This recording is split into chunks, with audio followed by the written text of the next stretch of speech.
That's a fascinating way. You once said that you completely agree with Peter Thiel on the thesis that technology progress is not inevitable. It's the product of human creativity, which a lot of people would be surprised at. And you said if creativity didn't come as a surprise, we wouldn't need it, and socialism would work.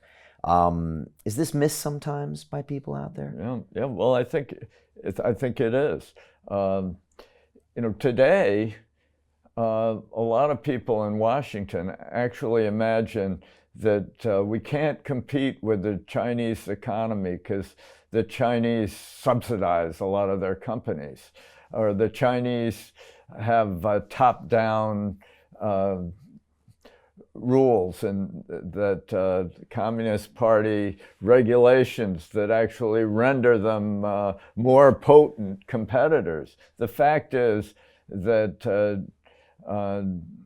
that's the big vulnerability of China. To the extent that the Communist Party really does interfere ever more deeply in their economy, the future of their enterprise is hurt. And today the biggest threat is the Communist Party is actually reaching down and forcing companies to fire their owner CEOs if they get uppity, if they seem to emerge as too important figures, like Jack Ma, who the founder chief of Alibaba, one of the great companies in world history is Alibaba, which made a tremendous contribution to Chinese growth.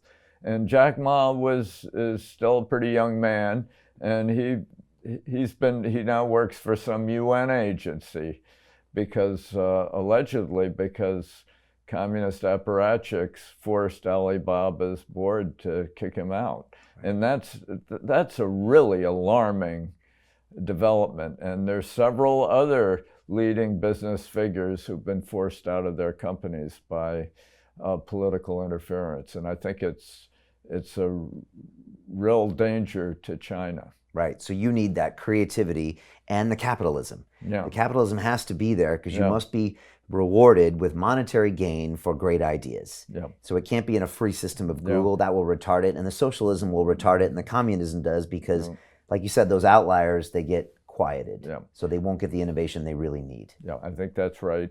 I also think that it's important, crucial to my understanding of capitalism, is that capitalism is not primarily an incentive system.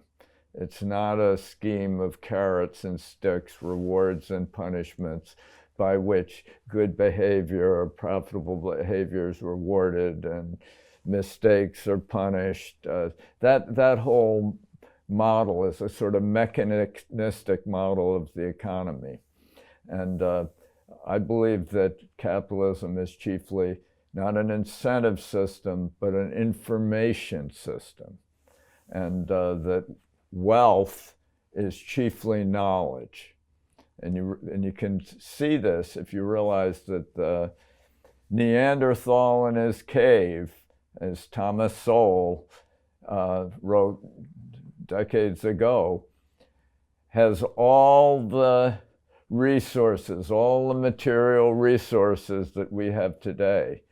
The difference between our age and the Stone Age is not more resources, it's more knowledge. And that's what wealth really is.